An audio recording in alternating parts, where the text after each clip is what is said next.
Pilipinas, mabuhay ka. Welcome to Rotterdam.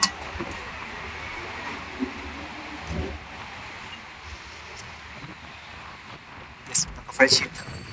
Nandito po tayo ngayon sa Rotterdam. Try nating mamasyal. Kung ano meron sa Rotterdam. Tara, travel tayo. Samahan niyo ako. Ikot-ikot tayo.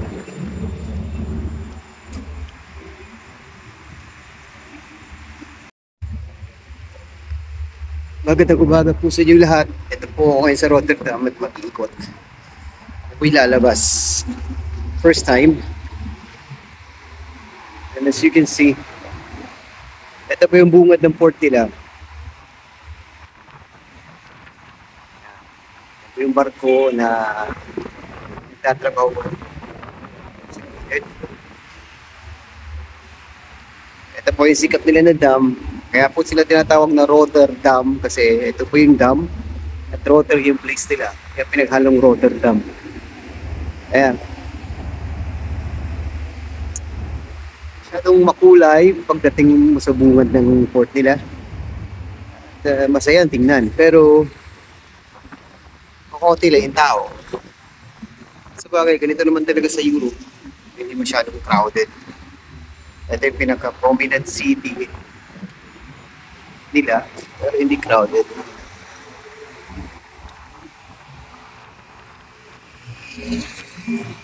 Alright.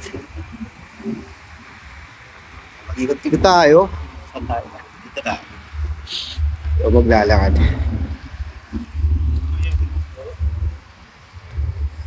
Siya na po, ito yung laging kulay na nasa kulay blue. Hindi na ako nabili. 4 na bulan naman po ako dito, hindi na ako nabili yung sweater. Doble-doble nila yung mga sweater ko. Suot ko ngayon 3 kasi 3 sweater kasi malamig dito. Para kahit pa paano hindi ako lalagin pa. Lalakad ako. Masyadong mahangin.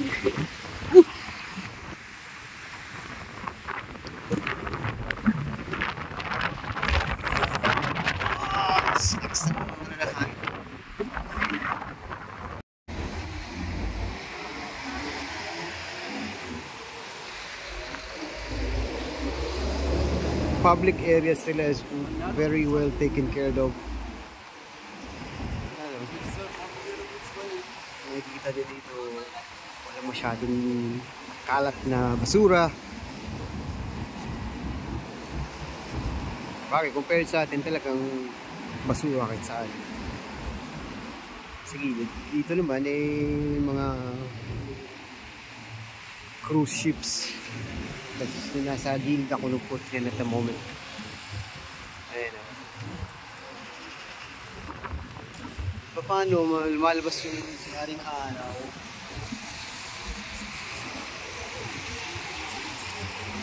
Pero malamig pa rin. Kailangan ko tumawid-tawid muna ako. Tawid muna ako sa kapila para nakasyal ako. Ito yung building nila sa taas sa inner city nila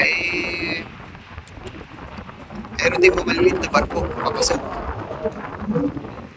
Nasa gitna sila ng syudad pero connected pa rin yung river nila sa kabila. Iikot ko itong camera pa-fan ko itong pakpakanan. Dito makikita ang magandang view, which is yung sa gitna, river pa rin yan. Ay napasok pa rin ang mga maliliit na barko. Papansin mo bakit nasa sa gitna sila, napasok itong mga maliliit na sasakyan ng mga ano nila. Kasi paano sila nakakalusot? Lulusot talaga sila kasi nga itong bridge na to umaangat. Makikita mo itong bridge na to. Ayan. Ayan. Pag naangat yung bridge na to, dito sila sa gitna. Ayan. Kaya dito sila makakalusot. Maangat pala yung bridge yan, unique. Alright, tayo sa dulo. Pati uptown. Do-document lang ako sa Rotterdam kasi muna, hindi man tayo lang napasyal dito. Kumbaga, chance of a lifetime. Kaya kahit pa paano lagi. Kaya natin kung ano meron dun sa pinaka-city center nila. En toen gingen ze naar waar, geloof ik, en daar is het gebeurd. Toen ze juist even daar niet aan moeten denken. Dat was het. En die derde, die was ook zo. Ja.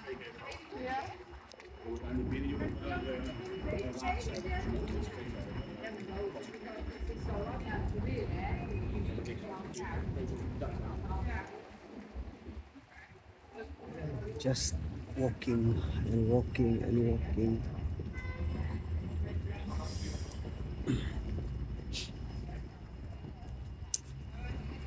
Lusot ano yun?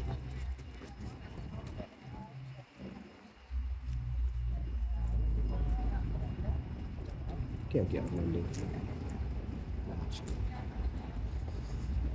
Smart souvenir. Autolink.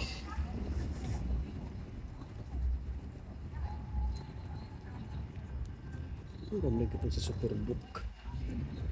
No.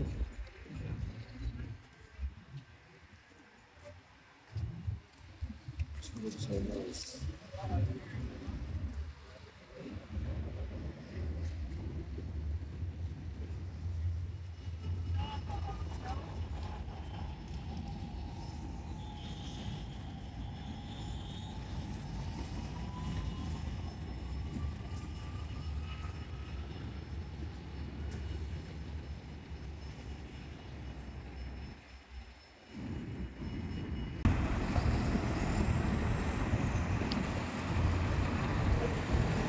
Welcome to Rotterdam.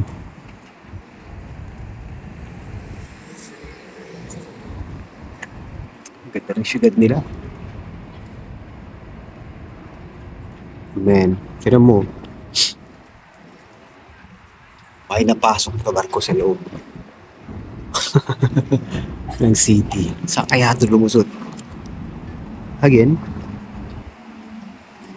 Oh, puntaan. Just make sure we are in Rotterdam.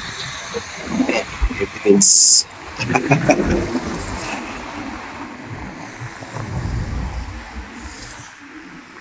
and lapit na tayo ng konti makita kung anong meron dito. So yun.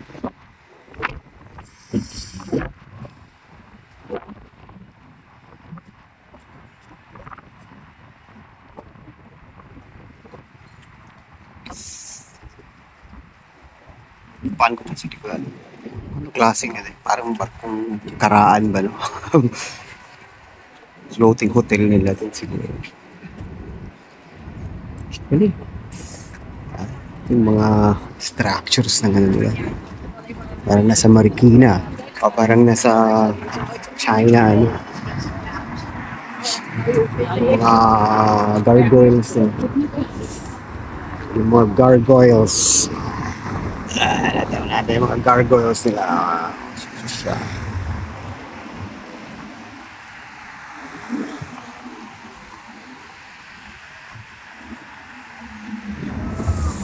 Ayan. Pafanta natin sa kabila. Ayun. Tawid sa kabilang kalsada. Yun yung kabilang view. Nagugutom ako. Gusto yung kumain. Hanap ako ng baka may Burger King dito. Kaya ano, McDonald's kaya. Hanap ako ng baka may McDonald's dito.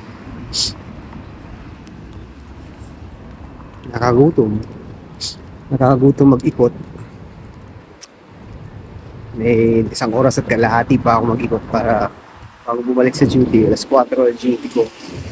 Time check is 1 alas 2 na.